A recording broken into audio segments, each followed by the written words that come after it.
떠나라? 유성엽 의원이 유성엽 의원하고 계속 우당탕탕해요. 유성엽 의원이 이제 대변을 하고 있는 거죠. 예. 민주당에서 거죠? 이제 반안파의 대변 인격을 하는 건데 어쨌든 지금 국민의당은 이제 가장 정당 중에서 지지율이 낮은 당이 돼버렸거든요. 기록 깼다고 지난주에 4.4%. 망한 거죠. 그러니까 망했으니까 이제 어떻게든지 예. 살아보려고 이제 몸부림치는 과정에서 통합 얘기가 나온 건데 그거 말고는 사실 방법이 없죠. 근데 예. 이제 호남 의원들은 이제 다 그렇게 되면은 자기네들이 이제 다음 재선이 불가능해지니까 예. 반발하는 거고 그래서 결국은 일부 이탈하고 나머지 남아서 이제 통합을 하지 않을까 그렇게 보는 거죠. 정태근 의원님, 이 국민의당 내분을 보면은 답이 안 보여요? 답이 왜 안 보여요? 답이 보여요? 제가 보기에는 지방선거 전에 쪼개질 것 같은데요. 아, 쪼개진다. 그러니까 근데 지금 누가 나가는 거예요, 그러면? 이분들이 뭐 나가고 안 나가고 문제보다도 예. 이분들이 이제 예를 들면 안철수 대표는 중도 보수 통합 예. 빅텐트를 얘기를 하고 예를 들면 정동영 의원이나 무슨 청정배 의원 같은 분들은 보면 평화개혁연대 이렇게 예. 얘기하잖아요. 그런데 실제로 보면 안철수를 중심으로 하는 사람 뭐 최명길 의원 이런 분들은 이분들은 심리적으로 반민주당이고 예를 들면 박지원, 정동영, 천정배 이분들은 심리적 민주당이에요. 기본적으로. 유성엽 의원도. 그러니까 완전히 이제 한 지붕의 두 가족인 거죠. 그래서 이제 살 길을 다르게 보고 있잖아요. 다르게 보고 있는데 아, 저 사람들이 나가야지. 내가 먼저 나갈 수 없지. 이걸 가지고 지금 이제 명분 쌓기용을 하고 있는 거죠. 그러면 결국은 살라고 하는 사람들 입장에서 보면 예를 들면 안철수 대표 같은 경우는 아, 실제로 여론조사를 보더라도 아, 바른정당이랑 통합하면 지방선거에서 이 당으로 갈 수 있는데 예. 라고 생각하면 그 길로 가야죠. 그리고 아, 오히려 다음번 총선을 내다보면서 지방선거를 내다보면서 아, 민주당 쪽이랑 가까워지는 게 당선 가능성이 높다. 그럼 글로 가야죠. 근데 다만 저는 제가 지난번에도 강조했습니다만 이게 이제 그 겉으로 명분이 아니라 예. 좀 정치답게 진행됐으면 좋겠다는 거죠. 예를 들면 바른정당하고 국민의당 안철수 쪽 계신 분들이 통합을 하려면 일단 이분들이 생각이 맞는지를 먼저 검토를 해야 돼요. 계속 그 주장하셨잖아요. 그래서 이제 지금 정책연대를 한다고 얘기를 하는데 그러면 지금 예를 들면 독일 같은 경우가 그 총선을 치르고 난 다음에 2달 동안에 이제 연립정부를 구성 못 해가지고 메르켈이 이제 배수해제를 쳤잖아요. 만약에 더 이상 안 되면 선거 다시 하자 이렇게 나왔단 말이에요. 근데 그 정책 그러니까 그 연립정부 구성이 안 되는 이유가 정책에 대한 협의를 계속 하고 있는 거예요. 그래서 협의된 정책을 가지고 이 정부는 쭉 간다. 이렇게 되는 건데 그래서 저는 이번에 바른정당하고 국민의당이 통합하려면 정말 그 정도 치열하게 아 우리가 앞으로 합치면 이런 정책을 추진할 것이다라는 것들을 합의를 하고 예. 반대하시는 분들도 그냥 막연하게 그 무슨 뭐 중도 통합이 잘못됐다 이렇게 얘기하지 마시고 중도보수 통합이 저쪽이 어떠한 부분에 있어서 도저히 우리랑 합칠 수 없는 사람들이다라는 그런 구체적인 내용을 가지고 반대를 해야 된다는 예. 거예요. 그래야 정치가 발전한다는 겁니다. 국민의당 바른정당 정책 연대 추진 합의 어떤 정책에 공감대가 있을까요? 뭐 총선 때 대선 때 또 자기네들이 내놓은 공약들이 있으니까 그거 이제 공통 부분을 출연하면 얼마든지 나올 수가 있는데 이제 그런 건 다 그냥 내세우는 명분이고 실제로 이제 다음 선거 때 살아남을 내면 어떻게 해야 되느냐 그게 중요한 거지. 지방선거에 관심들은 있을까요? 국회의원들이. 당연하죠. 자기 선거하고 뭐 밀접하게 연관돼 있으니까. 그런데 예. 지금 바른당이나 국민의당은 지방선거 후보자를 구하지 못하고 있거든요. 지금 누가 그 당으로 나오려고 하지 않으니까 그래서 이제 그러면 자기 선거 때 이제 막막해지잖아요. 네. 그러니까 이제 저렇게들 하는 거지 뭐 정책연합 뭐 이런 거는 사실 뭐 내 겉으로 내거는 거예요. 근데 안철수 의원은 정치적 그 승부수를 띄웠다?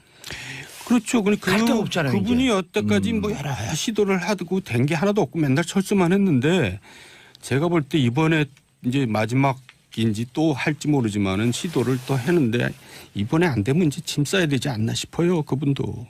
어떻게 이번에는 또 전망하세요? 철수 근데? 안 할 것 같은데요. 예. 이번은 뭐 강하게 지금도 드라이브 뭐 걸고 있는데 또 철수냐 이렇게 얘기가 나오는데 예. 제가 보기에는 내년 지방선거 때 안철수 서울시장, 남경필 경기도지사 이렇게 후보 나오면 그러면 지금 자유한국당에서 내보내는 후보보다도 훨씬 괜찮지 않을까요? 그리고 특히나 이제 지금 이제 지금은 이 민주당에 대한 지지도가 높지만 어떻든 민주당, 그러니까 바른정당이나 자유한국당이나 국민의당이 좋아서가 아니라 뭔가 문재인 정부에 대해서 나는 경고의 투표를 해야겠다라는 분들이 상당히 또 존재한단 말이에요. 근데 그 표가 지금 봐서는 제가 보기에 자유한국당으로 가기 어려울 것 같아요. 그 남경필 지사는 자유한국당으로 가지 않을까요? 홍준표 대표가 오지 말라고 그랬잖아요. 배신자는 다시 경기도지사 뽑으면 안 된다. 그래서 어젠가 무슨 그 경기도당에 있는 사람들 등반 대회에서 공개적으로 오지 마라. 우리는 더 이상 우리는 배신자인 아닌 경기지사를 내겠다. 이렇게 얘기를 했죠. 그래서 남경필 지사는 아마 갈 의사도 없고 갈 곳도 없죠. 승부를 봐야죠. 그럼 바른정당에서 제가 보기에는 그 안철수 서울시장, 남경필 경기도지사 후보 카드면 수도권에서는 자유한국당보다는 훨씬 더 민주당을 대적하기가 좋은 모양이 될 것 같은데요. 그렇다고 자유한국당하고 단일화나 이걸 할 수 없을 거 아니에요. 갈라질 텐데 그럼 지지표가. 자유한국당에서 지금 서울시장이 제가 얘기하면 너무 좀 심한가요? 맞죠. 자유한국당에서 지금 경기도지사나 서울시장 내보낼 만한 사람 딱 떠오르는 사람이 있나요? 후보가 없어요. 근데도 불구하고 저 사람 안 된다 이렇게 홍준표 대표가 하는데 그건 이제 감정의 정치이면서도 한편으로는 뭔가 자기한테 대적할 만한 사람은 못 들어오게 하는 거예요. 그렇죠. 그러니까 이제 쪼잔한 정치를 하는 건데 그래가지고 자유한국당이 뭐가 미래가 있겠어요. 근데 자유한국당에서 서울시장 또 준비하는 사람들이 질비하게 서 있잖아요. 아니요, 없어요. 그래요? 예. 뭐 속으로야 뭐 자기가 김용태 의원 나모 의원도 있고 홍모 전 의원도 있고 뭐 가능성들이 희박하죠. 두 분이 크게 없는 거니까 안 되긴 안 될 것 같은데 그러면 그 두 분을 해놓고 자유한국당에서 어쨌든 낼 거 아니에요. 후보를 안 낼 수는 없잖아요. 그래서 저는 표는 나뉘어줄 것이고. 그러니까 이제 최근에 이제 물론 국민의당에서 발표한 여론조사이긴 하지만 지금 이제 반 문재인 정부에 있는 분들이 선택을 하겠죠. 안철수 당 떠나라. 유성엽 의원하고 계속 우당탕탕해요. 유성엽 의원이 이제 대변을 하고 있는 거죠. 그러니까 민주당에서 이제 반안파의 대변 인격을 하는 건데 어쨌든 지금 국민의당은 이제 가장 정당 중에서 지지율이 낮은 당이 돼버렸거든요. 기록을 깨뜨리고 지난주에 4.4% 망한 거죠. 그러니까 망했으니까 이제 어떻게든지 살아보려고 이제 몸부림치는 과정에서 통합 얘기가 나온 건데 그거 말고는 사실 방법이 없죠. 근데 이제 호남 의원들은 이제 다 그렇게 되면은 자기네들이 이제 다음 재선이 불가능해지니까 반발하는 거고 그래서 결국은 일부 이탈하고 나머지 남아서 이제 통합을 하지 않을까 그렇게 보는 거죠. 정태근 의원님, 이 국민의당 내분을 보면은 답이 안 보여요?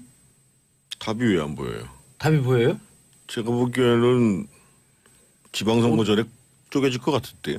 쪼개진다. 그러니까 근데 지금 누가 나가는 거예요, 이분들이 뭐 나가고 안 나가고 문제보다도 이분들이 이제 예를 들면 안철수 대표는 중도 보수 통합 빅텐트를 얘기를 하고 예를 들면 정동영 의원이나 무슨 청정배 의원 같은 분들은 보면 평화개혁연대 이렇게 얘기하잖아요.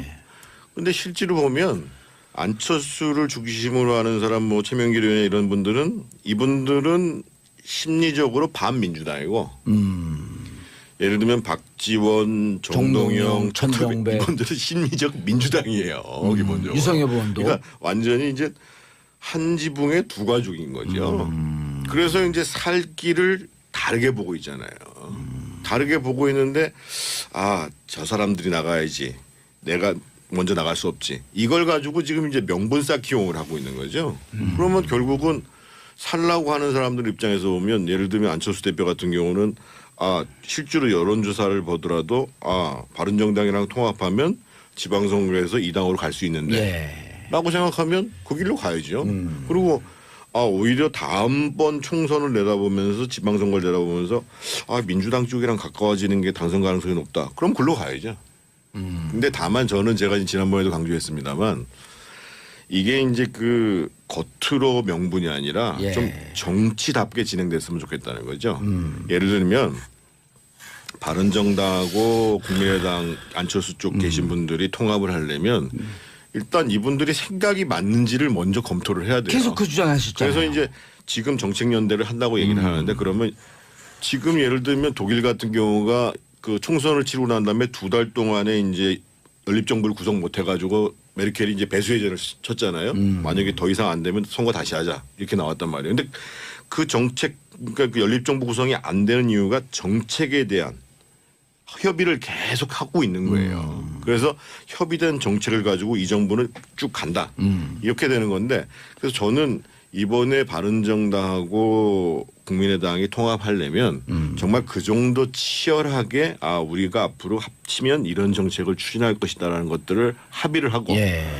반대하시는 분들도 그냥 막연하게 무슨 뭐 중도 통합이 잘못됐다 이렇게 얘기하지 마시고 중도보수 통합이 저쪽이 어떠한 부분에 있어서 도저히 우리랑 합칠 수 없는 사람들이다라는 그런 구체적인 내용을 가지고 반대를 해야 된다는 예. 거예요. 그래야 정치가 발전한다는 겁니다. 국민의당 바른정당 정책 연대 추진 합의 어떤 정책에 공감대가 있을까요?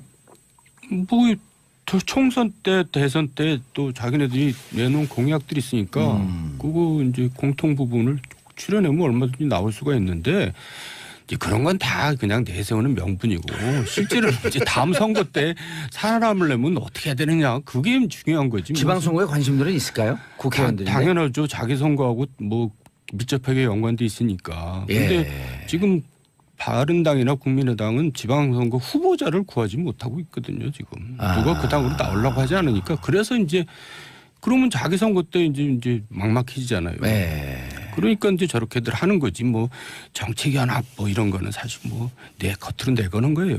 근데 안철수 의원은 정치적 그 승부수를 띄웠다?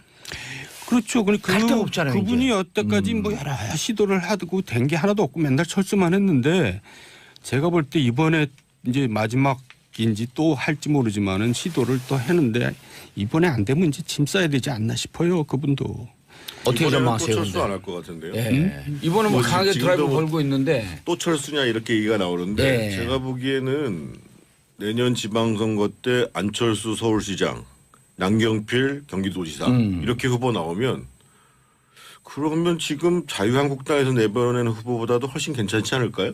그리고 특히나 이제 지금 이제 지금은 이 민주당에 대한 지지도가 높지만 어떻든 민주당 그러니까 바른정당이나 자유한국당이나 국민의당이 좋아서가 아니라 뭔가 문재인 정부에 대해서 나는 경고의 투표를 해야겠다라는 분들이 상당히 또 존재한단 말이에요. 근데 그 표가 지금 봐서는 제가 보기에 자유한국당으로 가기 어려울 것 같아요. 그 남경필 지사는 자유한국당으로 가지 않을까요? 홍준표 대표가 오지 말라고 그랬잖아요. 배신자는 다시 경기도지사 뽑으면 안 된다. 그래서 어젠가 무슨 그 경기도당에 있는 사람들 등반 대회에서 예. 공개적으로 오지 마라. 오지 마라. 우리는 더 이상 우리는 배신자인 아닌 경기지사를 내겠다. 이렇게 얘기를 했죠. 그래서 남경필 지사는 아마 갈 의사도 없고 갈 곳도 없죠. 승부를 봐야죠. 그럼 바른정당에서 제가 보기에는 그 안철수 서울시장 남경필 경기도지사 후보 카드면 네. 수도권에서는 자유한국당보다는 훨씬 더 민주당을 대적하기가 좋은 모양이 될 것 같은데요. 그렇다고 자유한국당하고 단일화나 이거 할 수 없을 거 아니에요. 갈라질 텐데 그럼 지지표가. 자유한국당하고 자유한국당에서 지금 서울시장이 제가 이거 얘기하면 너무 좀 심한가요? 맞죠. 자유한국당에서 지금 경기도지사나 서울시장 내보낼 만한 사람이 없어요. 딱 떠오르는 사람이 있나요? 후보가 없어요. 근데도 없을 것 불구하고 같은데. 저 사람 안 된다 이렇게 홍준표 대표가 하는데 그건 이제 감정의 정치이면서도 한편으로는 뭔가 뒤끝이 많았겠죠. 자기한테 대적할 만한 사람은 못 들어오게 하는 거예요. 그렇죠. 그러니까 이제 쪼잔한 정치를 하는 예. 건데 그래가지고 자유한국당이 뭐가 뭐 미래가 있겠어요. 아 근데 자유한국당에서 서울시장 또 준비하는 사람들이 질비하게 서 있잖아요. 아니요, 없어요. 그래요? 없어요. 예. 뭐 속으로야 뭐 자기가 뭐 김영태 의원 지금 나모 의원도 있고 홍모 전 의원도 있고. 뭐 가능성들이 희박하죠. 부분이 크게 없는 거니까 안 되긴 안 될 것 같은데 그러면 그 두 분을 해놓고 자유한국당에서 어쨌든 낼 거 아니에요. 후보를 안 낼 수는 없잖아요. 그래서 저는 표는 지금 나뉘어줄 것이고. 그러니까 이제 최근에 이제 물론 국민의당에서 발표한 여론조사이긴 하지만 지금 이제 반 문재인 정부에 있는 분들이 선택을 하겠죠. 우병우가 실시간 라이브처럼 압수수색 영장 당하는 거 보셨어요? 그때 SBS가 검찰 수사관을 따라가요. 법원에서 나오던 우병우의 핸드폰하고 자동차에 대한 압수수색을 해요. 그때 우병우 표정이 정말 재밌더만요. 어땠어요? 저는 못 봤습니다. 그 꼭 알아야 할 뉴스 나갔거든요. 그러니까 그 뉴스는 들었는데 화면을 못 봤어요. 표정이 되게 황당하고 예. 무슨 압수수색이요? 굉장히 당황한 게 보여요. 법원에 나왔던 우병우 전 청와대 민정수석이 재판을 마치고 차에 오르려는 순간 뒤따라 나온 2명의 수사관이 우 전 수석을 덮칩니다. 그리고 우 전 수석에게 압수수색 영장을 꺼내들었습니다. 영장을 집행하려고 하는데 무슨 영장이죠? 휴대폰과 그 차량에 대한 영장 집행을 지금 하려고 합니다. 휴대폰과 차량이요? 예. 서울중앙지검 국정원 수사팀이 우 전 수석의 휴대전화와 차량을 압수수색한 겁니다. 특히 우 전 수석이 현재 쓰고 있는 휴대전화를 확보했습니다. 그래서 우병우의 핸드폰하고 차량에 대한 압수수색을 했거든요. 우병우는 지금 2번째 빠져나갔죠. 네. 3번째는 빠져나가기 힘들 거다. 검찰 입장에서는 같은 검찰도 우병우에 의해서 컨트롤되는 검찰이 있었고, 근데 그렇지 않은 쪽 검찰 입장에서는 가장 벼르는 인물 중에 하나가 우병우일 거예요. 그 우병우에 대한 구속영장이 청구될 것이냐 말 것이냐. 청구되면 이번에도 빠져나갈 수 있을 것이냐 말 것이냐 이런 건데, 여기서 이제 우리가 하나 알아둬야 할 게 하나 있어요. 지금 나오고 있는 뉴스들 중에 그 당시에 국정원 제2차장이 최윤수입니다. 최윤수는 우병우의 대학교 동기 동창이에요. 그래서 우병우에 의해서 사실상 국정원에 꽂혔다라고 보시면 됩니다. 국내정치 담당하는 파트이기도 했고. 근데 실제로 나온 보도들을 쭉 보면 추명호 국장이 우병우에게 직보했다 이런 거거든요. 근데 여기서 이제 추명호가 다시 나오겠지만 이석수 당시의 감찰관 그 뒷조사도 추명호가 했다는 거거든요. 근데 이 추명호가 우병우에게 직보한 게 최윤수 패싱하고 직보한 게 아니라 2차장이면요, 사실상 공무원 직급을 떠나가지고 거의 뭐 장차관급이에요. 이 사람이 우병우를 만나서 맨날 직보할 수는 없잖아요. 그러니까 자기 자신의 끈앞풀인 추명호를 통해 가지고 우병우에게 그걸 직보하게 만들어줬던 게 아니냐 하는 이야기가 지금 있는 거예요. 검찰은 그런 쪽으로 수사를 하고 있는 거고요. 우병우가 그 최윤수 전 국가정보원 2차장하고 수시로 통화를 했다는 거잖아요. 이게 자신들의 휴대폰으로 직접 통화를 할 만큼 용기가 있어 보이는데 우리가 보기에는, 근데 당사자들은 우병우 입장에서는 통신영장 기각이 된 적이 있잖아요. 그러니까 자신이 있었던 것 같아요. 자기는 수사받지 않을 거라는. 그렇지 않고서는 자기 핸드폰으로 기록이 남을 거고 통화 기록이 남을 게 뻔한데 그걸 알면서도 통화를 했다는 건 정상적으로 보이지 않거든요. 사실 검찰 조사 받으러 들어가면 제일 먼저 확인하는 거예요. 이미 그 사람들은 검찰이든 경찰이든 저의 통신 기록을 다 가지고 있어요. 그리고 언제 누구와 얼마만큼 통화했는지 다 아는 상태에서 그 조사를 한단 말이죠. 근데 그거를 우병우가 모를 리가 없잖아요. 실제로 검찰이 조사를 시작하게 되면은 어떤 절차를 통해서 조사를 한다는 거를 다 아는데도 불구하고 이렇게 대놓고 통화를 했다는 거 진짜 그 끝없는 자신감. 요거는 두 가지로 봐야 됩니다. 민정수석의 역할이에요. 그러니까 우병우 입장에서는 지금 그쪽도 그런 논리로 몰아가고 있거든요. 국정원에서는 민정수석에게 정보를 보고하게 돼 있다라는 쪽으로 몰고 가고 있는 거예요. 그러니까 우병우 입장에선 그게 불법성이 없다고 쉴드 치기 위한 용도로 쓰고 있는 거예요. 국정농단이 터지기 전에는 이런 일이 어떤 법적인 문제가 되겠어 생각했을 거고, 나중에는 쉴드는 다 그런 방식이에요. 추명호든 최윤수든 두 사람이 전부 다 국정원에서는 민정수석한테 정보를 올리게 돼 있다, 이런 개념으로 갖고 오고 있는 거예요.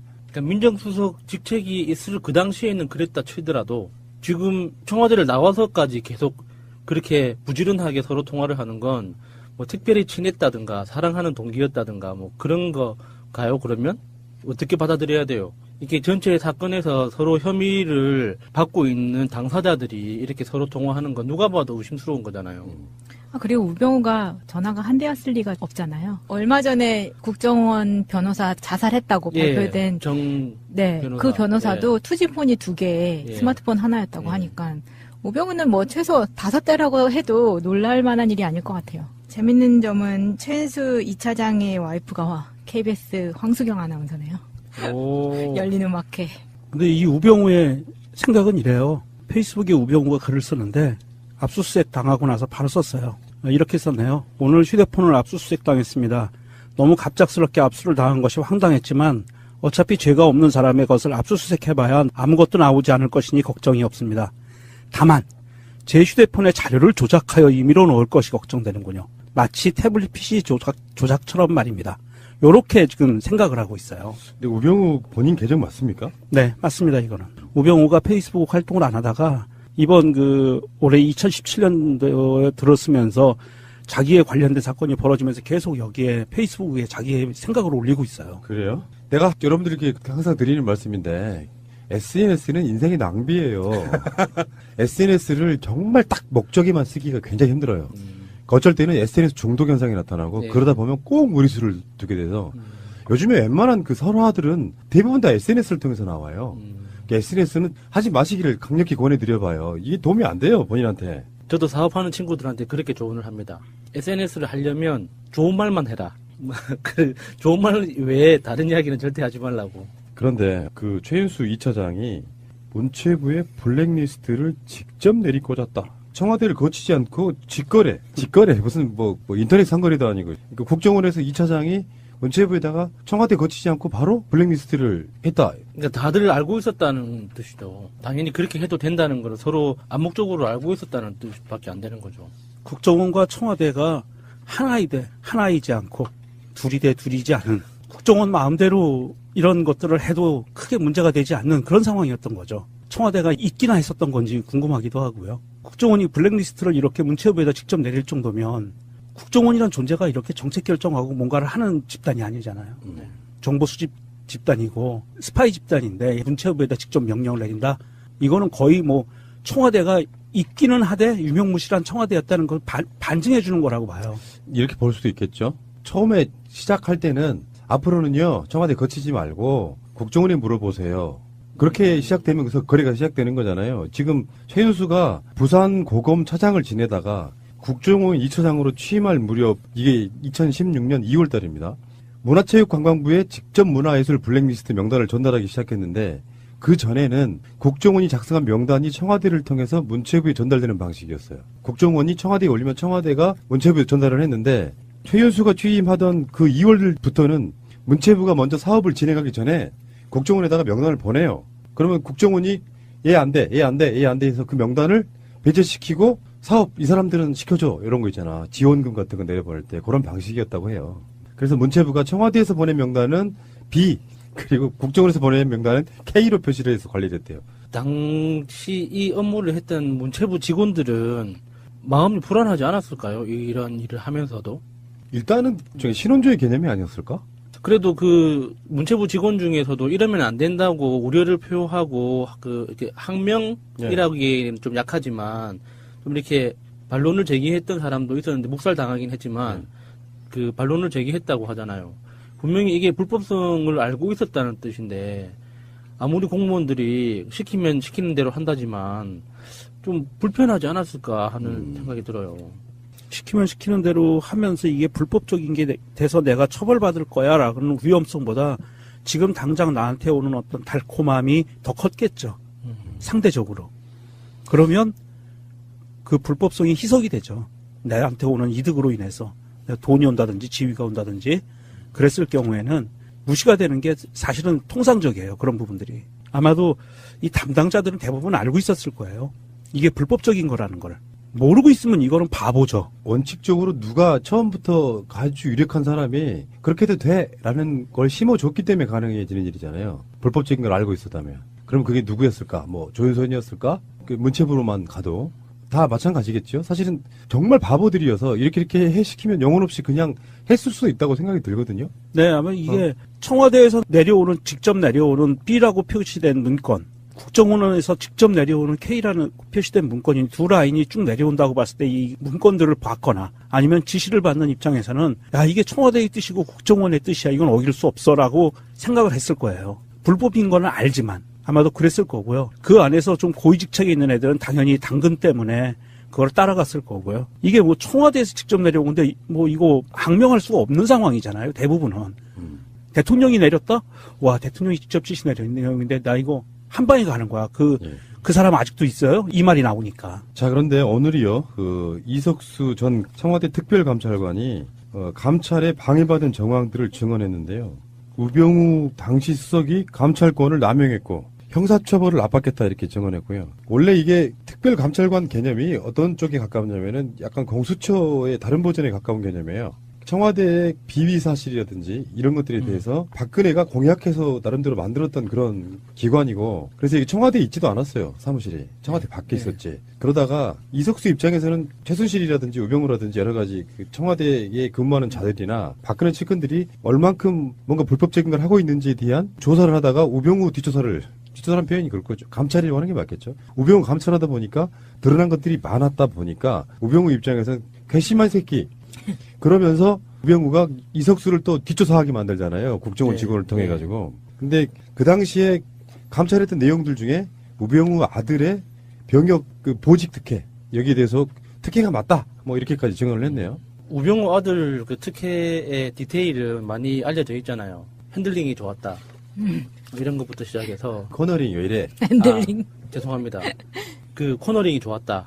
이런 것부터 시작해서 잦은 휴가, 근무 일수하고 휴가 일수하고 안 맞는 이상한 정황들 그런 게 많이 있었죠. 그리고 이제 우병우 그 처가의 회사 이름 있잖아요. 정강. 이 정강에 대해서도 조사를 하려고 했는데 민정수석실하고 경찰 등이 제지를 했다라고 해요. 현재도 사법부에는 최소한 우병우의 라인이 있을 것이다라고 의심받을 정도로 우병우는 청와대 민정수석이라는 지위를 이용해서 사실상의 소통령 이런 느낌이었던 것 같아요. 주요 정보기관, 국정원과 검찰, 경찰 이런 데를 다 사실상 장악하는 상태. 민정수석이라는 사실상의 검찰, 경찰, 국정원 이런 데 모든 라인을 자기가 쥐고 있을 수밖에 없는 사람이기 때문에 이 사람이 권력을 부리면 대통령을 위험에 빠뜨릴 수 있다고. 네. 지금 현재 민정수석은 조국 민정수석이잖아요. 이런 분들은 본분에 맞게 권력으로서가 아니라 대통령의 참모로서의 역할에만 충실하는 거. 그 차이가 좀 있을 거라고 보는 거거든요. 민정수석이 무슨 뜻인지 아세요? 민심을 살피는 그런 뜻 아닌가요? 맞아요. 예. 그런 이유로 만들어졌어요. 예. 근데 나중에는 그게 변질이 되죠. 민심을 독점하는? 사찰하는 걸로 변경이 되죠. 네, 그렇지. 사찰 같은 걸 포함하고 모든 사법 권력들을 다 모아주는 뭐 이런 정도. 사실 민정수석이라는 개념이 정말 민심이 어떻게 돌아가는지 그거랑 사법 권력을 장악하는 거하고 무슨 상관이 있을까 이런 생각도 좀 해봐요. 그래서 그 자리에는 보통 검사 출신들이 떡하니 앉아가지고. 그래서 검사 출신이 아닌 사람이 지금 현재 민정수석 하고 있는 것도 사실 이례적인 일이에요. 저번에 왜 이명박 쪽에서 다스 문제네 뭐네 얘기가 나오고 있을 때 가장 먼저 이명박이 찾은 인물이 누구냐면 이종찬이라고 이명박 때 민정수석 했던 사람인데 그런 사람들을 불러 모아가지고 그거 물어보는 거예요. 참여정부 때 비리는 없었냐? 그런 거예요. 우병우 같은 자들, 그러니까 출세 지향적인 자들은 자기의 안위를 위해서도 특별감찰관이 감찰하고 그러면 그 사람을 또 뒷조사해버려. 놀라운 일이죠, 사실 알고 보면. 우병우가 지킬 게 많아서 점점 더 그러는 것 같은 게 아까 말씀하신 정강 같은 경우에는 우병우와 가족들이 포함된 가족 회사잖아요. 그래서 그 회사에 대한 횡령 때문에도 잡혀져 있는 게 많았는데 원래 처가의 회사, 그 삼남개발이라는 회사가 기흥에 있는 기흥 컨트리클럽을 소유하고 있는 곳이잖아요. 그곳이 기업인들 사이에서는 정말 프리미엄급으로 비싼 그린피를 내는 골프장이라고 해요. 우리나라에서 가장 비싸다는 골프장에 속하는 거죠, 이 회사가. 네. 이 회사 자체가. 그런데 이것도 지켜야 되고 저것도 지켜야 되는 우병우 입장에서는 이렇게 갈 수밖에 없는 거죠, 지금.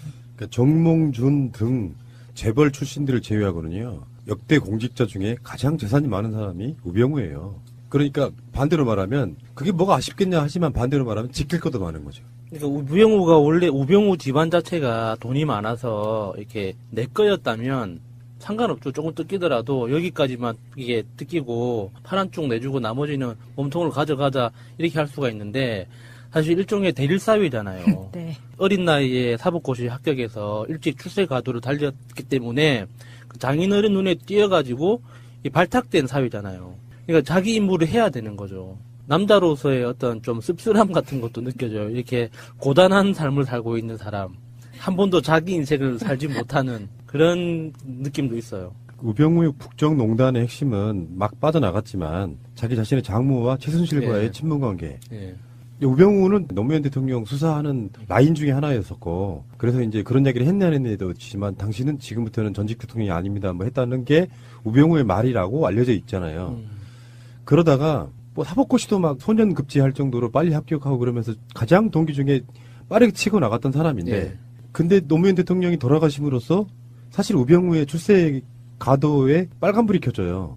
그러니까 가장 먼저 검사장을 달 인물로 인식이 되어 왔지만 검사장을 못 달고 다른 동기들한테 추월당해버려요. 그러니까 검찰을 그만두고 나서 변호사를 잠깐 하죠. 한 1년 정도. 예. 그 사이에 우리 사이가 우리 재산 지켜주려고 대릴 사이로 데려왔던 저 사이가 우리 사이가 저런 사람이 아닌데 50도 되기 전에 검찰을 나와버렸어. 네. 이런 낭패가 있나 네. 했는데 봤더니 박근혜의 최측근 중에 한 명인 최순실을 김장자가 알게 된 놀라운 뭐가 발견되는 거잖아요. 그렇다 보니까 김영한 수석 때 김기춘 비서실장 대 민정수석실로 우병우가 가게 되죠. 네. 그리고 나서 무슨 이유인지 모르지만 김영한 수석은 그만두고 나중에 뭐 돌아가셨고요. 그 자리를 바로 우병우가 꿰차는 우리나라 최고의 권력 실세, 숨어있는 최고의 권력 실세. 출세하고 싶은 자들은 다 나한테 와라. 검찰이든 경찰이든 뭐 국정원이든 어디든 간에. 뭐 그런 여기에 대해서 특혜가 맞다. 뭐 이렇게까지 증언을 했네요. 우병우 아들 그 특혜의 디테일은 많이 알려져 있잖아요. 핸들링이 좋았다. 이런 것부터 시작해서 코너링이 왜 이래? 핸들링. 죄송합니다. 그 코너링이 좋았다. 이런 것부터 시작해서 잦은 휴가, 근무 일수하고 휴가 일수하고 안 맞는 이상한 정황들 그런 게 많이 있었죠. 그리고 이제 우병우 그 처가의 회사 이름 있잖아요. 정강. 이 정강에 대해서도 조사를 하려고 했는데 민정수석실하고 경찰 등이 제지를 했다라고 해요. 현재도 사법부에는 최소한 우병우의 라인이 있을 것이다라고 의심받을 정도로 우병우는 청와대 민정수석이라는 지위를 이용해서 사실상의 소통령 이런 느낌이었던 것 같아요. 주요 정보기관, 국정원과 검찰, 경찰 이런 데를 다 사실상 장악하는 상태. 민정수석이라는 사실상의 검찰, 경찰, 국정원 이런 데 모든 라인을 자기가 쥐고 있을 수밖에 없는 사람이기 때문에 이 사람이 권력을 부리면 대통령을 위험에 빠뜨릴 수 있다고. 네. 지금 현재 민정수석은 조국 민정수석이잖아요. 이런 분들은 본분에 맞게 권력으로서가 아니라 대통령의 참모로서의 역할에만 충실하는 거. 그 차이가 좀 있을 거라고 보는 거거든요. 민정수석이 무슨 뜻인지 아세요? 민심을 살피는 그런 뜻 아닌가요? 맞아요. 네. 그런 이유로 만들어졌어요. 네. 근데 나중에는 그게 변질이 되죠. 민심을 독점하는? 사찰하는 걸로 변경이 되죠. 네, 그렇지. 사찰 같은 걸 포함하고 모든 사법 권력들을 다 모아주는 뭐 이런 정도. 사실은 민정수석이라는 개념이 정말 민심이 어떻게 돌아가는지 그거랑 사법 권력을 장악하는 거하고 무슨 상관이 있을까 이런 생각도 좀 해봐요. 그래서 그 자리에는 보통 검사 출신들이 떡하니 앉아가지고 그래서 검사 출신이 아닌 사람이 지금 현재 민정수석 하고 있는 것도 사실 이례적인 일이에요. 저번에 왜 이명박 쪽에서 다스 문제네 뭐네 얘기가 나오고 있을 때 가장 먼저 이명박이 찾은 인물이 누구냐면 이종찬이라고 이명박 때 민정수석했던 사람인데 그런 사람들을 불러 모아가지고 그거 물어보는 거예요. 참여정부 때 비리는 없었냐? 그런 거예요. 우병우 같은 자들, 그러니까 출세 지향적인 자들은 자기의 안위를 위해서도 특별감찰관이 감찰하고 그러면 그 사람을 또 뒷조사해버려. 놀라운 일이죠, 사실 알고 보면. 우병우가 지킬 게 많아서 점점 더 그러는 것 같은 게 아까 말씀하신 정강 같은 경우에는 우병우와 가족들이 포함된 가족 회사잖아요. 그래서 그 회사에 대한 횡령 때문에도 잡혀져 있는 게 많았는데 원래 처가의 회사 그 삼남개발이라는 회사가 기흥에 있는 기흥 컨트리클럽을 네. 소유하고 있는 곳이잖아요. 그곳이 기업인들 사이에서는 정말 프리미엄급으로 비싼 그린피를 내는 골프장이라고 해요. 우리나라에서 가장 비싸다는 골프장에 속하는 거죠, 이 회사가. 네. 이 회사 자체가. 그런데 이것도 지켜야 되고 저것도 지켜야 되는 우병우 입장에서는 이렇게 갈 수밖에 없는 거죠, 지금. 그러니까 정몽준 등 재벌 출신들을 제외하고는요. 역대 공직자 중에 가장 재산이 많은 사람이 우병우예요. 그러니까 아나운서네요. 오. 열린 음악회. 근데 이 우병우의 생각은 이래요. 페이스북에 우병우가 글을 쓰는데 압수수색 당하고 나서 바로 썼어요. 이렇게 썼네요. 오늘 휴대폰을 압수수색 당했습니다. 너무 갑작스럽게 압수를 당한 것이 황당했지만 어차피 죄가 없는 사람의 것을 압수수색해봐야 아무것도 나오지 않을 것이니 걱정이 없습니다. 다만 제 휴대폰에 자료를 조작하여 임의로 넣을 것이 걱정되는군요. 마치 태블릿 PC 조작처럼 말입니다. 요렇게 지금 생각을 하고 있어요. 근데 우병우 본인 계정 맞습니까? 네, 맞습니다. 이거는 우병우가 페이스북 활동을 안 하다가 이번 올해 2017년도에 들었으면서 자기에 관련된 사건이 벌어지면서 계속 여기에 페이스북 위에 자기의 생각을 올리고 있어요. 그래요? 내가 여러분들에게 항상 드리는 말씀인데 SNS는 인생의 낭비예요. SNS를 정말 딱 목적에만 쓰기가 굉장히 힘들어요. 어쩔 때는 SNS 중독 현상이 나타나고 네. 그러다 보면 꼭 무리수를 두게 돼서 요즘에 웬만한 그 설화들은 대부분 다 SNS를 통해서 나와요. SNS는 하지 마시기를 강력히 권해드려봐요. 이게 도움이 안 돼요, 본인한테. 저도 사업하는 친구들한테 그렇게 조언을 합니다. SNS를 하려면 좋은 말만 해라. 그 좋은 말 외에 다른 이야기는 절대 하지 말라고. 그런데 그 최윤수 2차장이 문체부의 블랙리스트를 직접 내리꽂았다. 청와대를 거치지 않고 직거래 무슨 뭐 인터넷 상거래도 아니고 그러니까 국정원에서 2차장이 문체부에다가 청와대 거치지 않고 바로 블랙리스트를 했다. 그러니까 다들 알고 있었다는 뜻이죠. 당연히 그렇게 해도 된다는 걸 서로 암묵적으로 알고 있었다는 뜻밖에 안 되는 거죠. 국정원과 청와대가 하나이지 않고 둘이 돼 둘이지 않은 국정원 마음대로 이런 것들을 해도 크게 문제가 되지 않는 그런 상황이었던 거죠. 청와대가 있기나 했었던 건지 궁금하기도 하고요. 국정원이 블랙리스트를 이렇게 문체부에다 직접 내릴 정도면 국정원이란 존재가 이렇게 정책 결정하고 뭔가를 하는 집단이 아니잖아요. 정보 수집 집단이고 스파이 집단인데 문체부에다 직접 명령을 내린다? 이거는 거의 뭐 청와대가 있기는 하되 유명무실한 청와대였다는 걸 반증해 주는 거라고 봐요. 이렇게 볼 수도 있겠죠. 처음에 시작할 때는 앞으로는요 청와대 거치지 말고 국정원에 물어보세요. 그렇게 시작되면서 거래가 시작되는 거잖아요. 지금 최윤수가 부산 고검 차장을 지내다가 국정원 2차장으로 취임할 무렵 이게 2016년 2월 달입니다. 문화체육관광부에 직접 문화예술 블랙리스트 명단을 전달하기 시작했는데 그 전에는 국정원이 작성한 명단이 청와대를 통해서 문체부에 전달되는 방식이었어요. 국정원이 청와대에 올리면 청와대가 문체부에 전달을 했는데 최윤수가 취임하던 그 2월부터는 문체부가 먼저 사업을 진행하기 전에 국정원에다가 명단을 보내요. 그러면 국정원이 얘 안 돼 해서 그 명단을 배제시키고 사업 이 사람들은 시켜줘 이런 거 있잖아. 지원금 같은 거 내려보낼 때 그런 방식이었다고 해요. 그래서 문체부가 청와대에서 보낸 명단은 계속 하고 있는 거예요. 그래서 협의된 정책을 가지고 이 정부는 쭉 간다. 이렇게 되는 건데 그래서 저는 이번에 바른정당하고 국민의당이 통합하려면 정말 그 정도 치열하게 우리가 앞으로 합치면 이런 정책을 추진할 것이다라는 것들을 합의를 하고 반대하시는 분들도 그냥 막연하게 무슨 뭐 중도 통합이 잘못됐다 이렇게 얘기하지 마시고 중도보수 통합이 저쪽이 어떠한 부분에 있어서 도저히 우리랑 합칠 수 없는 사람들이다라는 그런 구체적인 내용을 가지고 반대를 해야 된다는 거예요. 그래야 정치가 발전한다는 겁니다. 국민의당 바른정당 정책연대 추진 합의 어떤 정책에 공감대가 있을까요?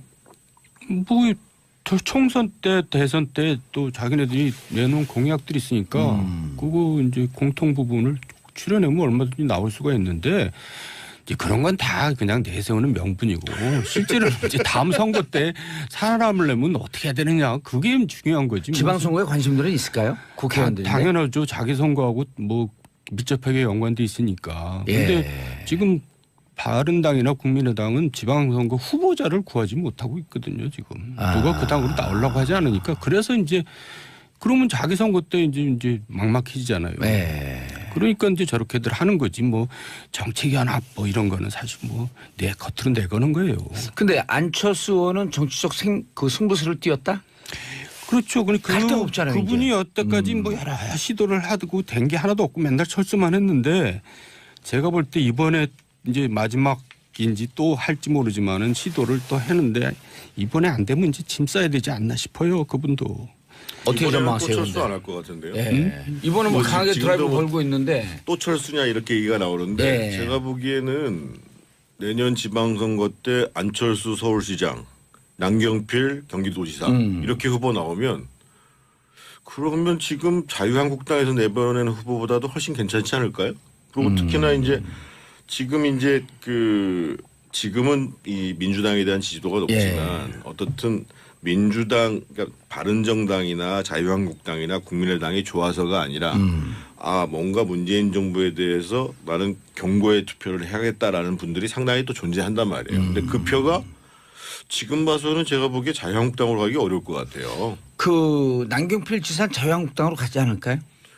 홍준표 대표가 오지 말라고 그랬잖아요. 배신자는 다시 경기도지사 뽑으면 안 된다. 그래서 어젠가 무슨 그 그 경기도당에 있는 사람들 등반 대회에서 예. 공개적으로 오지 마라. 오지 마라. 우리는 더 이상 우리는 배신자인 아닌 경기지사를 내겠다. 이렇게 얘기를 했죠. 그래서 남경필 지사는 아마 갈 의사도 없고 트로 명분이 아니라 예. 좀 정치답게 진행됐으면 좋겠다는 거죠. 예를 들면 바른정당하고 국민의당 안철수 쪽 계신 분들이 통합을 하려면 일단 이분들이 생각이 맞는지를 먼저 검토를 해야 돼요. 계속 그 주장하셨잖아요. 그래서 이제 지금 정책연대를 한다고 얘기를 하는데 그러면 지금 예를 들면 독일 같은 경우가 그 총선을 치르고 난 다음에 2달 동안에 이제 연립정부를 구성 못 해가지고 메르켈이 이제 배수해전을 쳤잖아요. 만약에 더 이상 안 되면 선거 다시 하자 이렇게 나왔단 말이에요. 근데 그 정책 그러니까 그 연립정부 구성이 안 되는 이유가 정책에 대한 협의를 계속 하고 있는 거예요. 그래서 협의된 정책을 가지고 이 정부는 쭉 간다. 이렇게 되는 건데 그래서 저는 이번에 바른정당하고 국민의당이 통합하려면 정말 그 정도 치열하게 우리가 앞으로 합치면 이런 정책을 추진할 것이다라는 것들을 합의를 하고 예. 반대하시는 분들도 그냥 막연하게 무슨 뭐 중도 통합이 잘못됐다 이렇게 얘기하지 마시고 중도보수 통합이 저쪽이 어떠한 부분에 있어서 도저히 우리랑 합칠 수 없는 사람들이다라는 그런 구체적인 내용을 가지고 반대를 해야 된다는 예. 거예요. 그래야 정치가 발전한다는 겁니다. 국민의당 바른정당 정책연대 추진 합의 어떤 정책에 공감대가 있을까요? 뭐 총선 때 대선 때 또 자기네들이 내놓은 공약들이 있으니까 그거 이제 공통 부분을 추려내면 얼마든지 나올 수가 있는데 이제 그런 건 다 그냥 내세우는 명분이고 실제로 이제 다음 선거 때 살아남으려면 어떻게 해야 되느냐 그게 중요한 거지. 지방선거에 관심들은 있을까요? 국회의원들이. 당연하죠. 자기 선거하고 뭐 밀접하게 연관돼 있으니까. 그런데 예. 지금 바른당이나 국민의당은 지방선거 후보자를 구하지 못하고 있거든요. 지금 누가 그 당으로 나오려고 하지 않으니까 그래서 이제 그러면 자기 선거 때 이제 막막해지잖아요. 네. 그러니까 이제 저렇게들 하는 거지 뭐 정책연합 뭐 이런 거는 사실 뭐 내 겉으로 내거는 거예요. 근데 안철수 의원은 정치적 그 승부수를 띄웠다? 그렇죠. 갈 데가 없잖아요, 그분이 이제. 여태까지 뭐 여러 시도를 하고 된 게 하나도 없고 맨날 철수만 했는데 제가 볼 때 이번에 이제 마지막인지 또 할지 모르지만은 시도를 또 했는데 이번에 안 되면 이제 짐 싸야 되지 않나 싶어요. 그분도. 어떻게 전망하세요? 또 철수 안 할 것 같은데요. 예. 이번은 뭐 강하게 드라이브 걸고 있는데 또 철수냐 이렇게 얘기가 나오는데 예. 제가 보기에는 내년 지방선거 때 안철수 서울시장, 남경필 경기도지사 이렇게 후보 나오면 그러면 지금 자유한국당에서 내보내는 후보보다도 훨씬 괜찮지 않을까요? 그리고 특히나 이제 지금 이제 지금은 이 민주당에 대한 지지도가 높지만 어떻든 민주당, 그러니까 바른정당이나 자유한국당이나 국민의당이 좋아서가 아니라 방해받은 정황들을 증언했는데요. 우병우 당시 수석이 감찰권을 남용했고 형사처벌을 압박했다 이렇게 증언했고요. 원래 이게 특별감찰관 개념이 어떤 쪽에 가까우냐면은 약간 공수처의 다른 버전에 가까운 개념이에요. 청와대의 비위 사실이라든지 이런 것들에 대해서 박근혜가 공약해서 나름대로 만들었던 그런 기관이고 그래서 이게 청와대에 있지도 않았어요. 사무실이. 청와대 밖에 있었지. 그러다가 이석수 입장에서는 최순실이라든지 우병우라든지 여러 가지 그 청와대에 근무하는 자들이나 박근혜 측근들이 얼만큼 뭔가 불법적인 걸 하고 있는지에 대한 조사를 하다가 우병우 뒷조사라는 표현이 그럴 거죠. 감찰이라고 하는 게 맞겠죠. 우병우 감찰하다 보니까 드러난 것들이 많았다 보니까 우병우 입장에서는 괘씸한 새끼 그러면서 우병우가 이석수를 또 뒷조사하게 만들잖아요. 국정원 직원을 통해 가지고. 근데 그 당시에 감찰했던 내용들 중에 우병우 아들의 병역 보직 특혜 여기에 대해서 특혜가 맞다. 뭐 이렇게까지 증언을 했네요. 우병우 아들 그 특혜의 디테일은 많이 알려져 있잖아요. 핸들링이 좋았다. 이런 것부터 시작해서 코너링이 왜 이래? 핸들링. 죄송합니다. 그 코너링이 좋았다. 이런 것부터 시작해서 잦은 휴가, 근무 일수하고 휴가 일수하고 안 맞는 이상한 정황들 그런 게 많이 있었죠. 그리고 이제 우병우 그 처가의 회사 이름 있잖아요. 정강. 이 정강에 대해서도 조사를 하려고 했는데 민정수석실하고 경찰 등이 제지를 했다라고 해요. 현재도 사법부에는 최소한 우병우의 라인이 있을 것이다라고 의심받을 정도로 우병우는 청와대 민정수석이라는 지위를 이용해서 사실상의 소통령 이런 느낌이었던 것 같아요. 주요 정보기관, 국정원과 검찰, 경찰 이런 데를 다 사실상 장악하는 상태. 민정수석이라는 사실상의 검찰, 경찰, 국정원 이런 데 모든 라인을 자기가 쥐고 있을 수밖에 없는 사람이기 때문에 이 사람이 권력을 부리면 대통령을 위험에 빠뜨릴 수 있다고. 네. 지금 현재 민정수석은 조국 민정수석이잖아요. 이런 분들은 본분에 맞게 권력으로서가 아니라 대통령의 참모로서의 역할에만 충실하는 거. 그 차이가 좀 있을 거라고 보는 거거든요. 민정수석이 무슨 뜻인지 아세요? 민심을 살피는 그런 뜻 아닌가요? 맞아요. 예. 그런 이유로 만들어졌어요. 예. 근데 나중에는 그게 변질이 되죠. 민심을 독점하는? 사찰하는 걸로 변경이 되죠. 네, 그렇지. 사찰 같은 걸 포함하고 모든 사법 권력들을 다 모아주는 뭐 이런 정도. 사실은 민정수석이라는 개념이 정말 민심이 어떻게 돌아가는지 그거랑 사법 권력을 장악하는 거하고 무슨 상관이 있을까 이런 생각도 좀 해봐요. 그래서 그 자리에는 보통 검사 출신들이 떡하니 앉아가지고 그래서 검사 출신이 아닌 사람이 지금 현재 민정수석 하고 있는 것도 사실 이례적인 일이에요. 저번에 왜 이명박 쪽에서 다스 문제네 뭐네 얘기가 나오고 있을 때 가장 먼저 이명박이 찾은 인물이 누구냐면 이종찬이라고 이명박 때 민정수석했던 사람인데 그런 사람들을 불러 모아가지고 그거 물어보는 거예요. 참여정부 때 비리는 없었냐?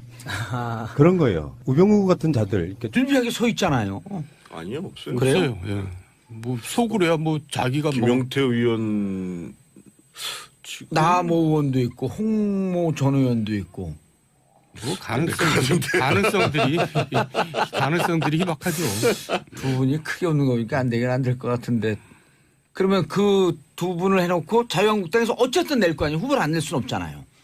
그래서 저는 표는 지금 나뉘어줄 것이고. 그러니까 이제 최근에 이제 물론 국민의당에서 발표한 여론조사이긴 예. 하지만 지금 이제 반 문재인 정부에 있는 분들이 예. 선택을 하겠죠. 안철수 당 떠나라. 유성엽 의원하고 계속 우당탕탕해요.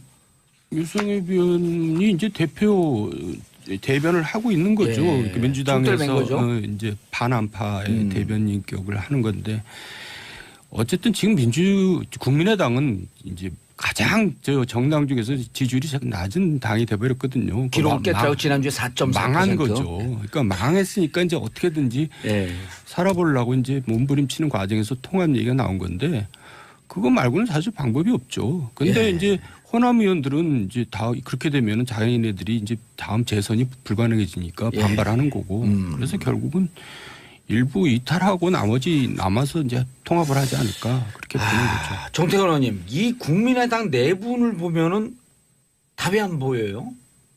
답이 왜 안 보여요? 답이 보여요? 제가 보기에는 지방선거 전에 쪼개질 것 같은데요. 아, 쪼개진다. 그러니까 근데 지금 누가 나가는 거예요, 그러면? 이분들이 뭐 나가고 안 나가고 문제보다도 예. 이분들이 이제 예를 들면 안철수 대표는 중도 보수 통합 예. 빅텐트를 얘기를 하고 예를 들면 정동영 의원이나 무슨 청정배 의원 같은 분들은 보면 평화개혁연대 이렇게 예. 얘기하잖아요. 그런데 실제로 보면 안철수를 중심으로 하는 사람 뭐 최명길 의원 이런 분들은 이분들은 심리적으로 반민주당이고 예를 들면 박지원, 정동영, 천정배 이분들은 심리적 민주당이에요. 기본적으로. 유성엽 의원도. 그러니까 완전히 이제 한 지붕의 두 가족인 거죠. 그래서 이제 살 길을 다르게 보고 있잖아요. 다르게 보고 있는데 저 사람들이 나가야지. 내가 먼저 나갈 수 없지. 이걸 가지고 지금 이제 명분 쌓기용을 하고 있는 거죠. 그러면 결국은 살라고 하는 사람들 입장에서 보면 예를 들면 안철수 대표 같은 경우는 실제로 여론조사를 보더라도 바른정당이랑 통합하면 지방선거에서 2당으로 갈 수 있는데 예. 라고 생각하면 그 길로 가야죠. 그리고 오히려 다음번 총선을 내다보면서 지방선거를 내다보면서 민주당 쪽이랑 가까워지는 게 당선 가능성이 높다. 그럼 글로 가야죠. 근데 다만 저는 제가 지난번에도 강조했습니다만 이게 이제 이라기에는 좀 약하지만 좀 이렇게 반론을 제기했던 사람도 있었는데 묵살당하긴 했지만 그 반론을 제기했다고 하잖아요. 분명히 이게 불법성을 알고 있었다는 뜻인데 아무리 공무원들이 시키면 시키는 대로 한다지만 좀 불편하지 않았을까 하는 생각이 들어요. 시키면 시키는 대로 하면서 이게 불법적인 게 돼서 내가 처벌받을 거야라는 위험성보다 지금 당장 나한테 오는 어떤 달콤함이 더 컸겠죠. 상대적으로. 그러면 그 불법성이 희석이 되죠. 나한테 오는 이득으로 인해서 돈이 온다든지 지위가 온다든지 그랬을 경우에는 무시가 되는 게 사실은 통상적이에요. 그런 부분들이. 아마도 이 담당자들은 대부분 알고 있었을 거예요. 이게 불법적인 거라는 걸. 모르고 있으면 이거는 바보죠. 원칙적으로 누가 처음부터 아주 유력한 사람이 그렇게 해도 돼라는 걸 심어줬기 때문에 가능해지는 일이잖아요. 불법적인 걸 알고 있었다면. 그럼 그게 누구였을까? 뭐 조윤선이었을까? 그 문체부로만 가도 다 마찬가지겠죠. 사실은 정말 바보들이어서 이렇게 시키면 영혼 없이 그냥 했을 수도 있다고 생각이 들거든요. 네, 아마 이게 청와대에서 직접 내려오는 B라고 표시된 문건, 국정원에서 직접 내려오는 K라는 표시된 문건이 두 라인이 쭉 내려온다고 봤을 때 이 문건들을 봤거나 아니면 지시를 받는 입장에서는 야, 이게 청와대의 뜻이고 국정원의 뜻이야. 이건 어길 수 없어라고 생각을 했을 거예요. 불법인 거는 알지만 아마도 그랬을 거고요. 그 안에서 좀 고위직책에 있는 애들은 당연히 당근 때문에 그걸 따라갔을 거고요. 이게 뭐 청와대에서 직접 내려온 건데 뭐 이거 항명할 수가 없는 상황이잖아요. 대부분은. 대통령이 내렸다? 와, 대통령이 직접 지시 내렸는데 나 이거 한 방에 가는 거야. 그 사람 아직도 있어요? 이 말이 나오니까. 자, 그런데 오늘이요. 이석수 전 청와대 특별감찰관이 감찰에 방해받은 정황들을 증언했는데요. 우병우 당시 수석이 감찰권을 남용했고 형사처벌을 압박했다 이렇게 증언했고요. 원래 이게 특별감찰관 개념이 어떤 쪽에 가까우냐면은 약간 공수처의 다른 버전에 가까운 개념이에요.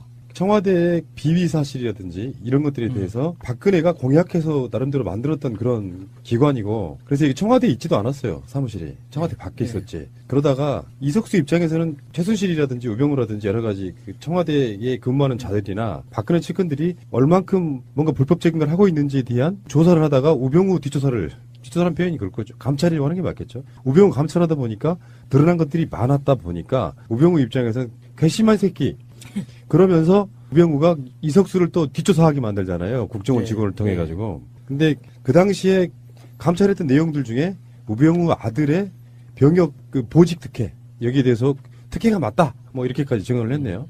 우병우 아들 그 특혜의 디테일은 많이 알려져 있잖아요. 핸들링이 좋았다. 이런 것부터 시작해서 커너링이 왜 이래? 핸들링. 죄송합니다.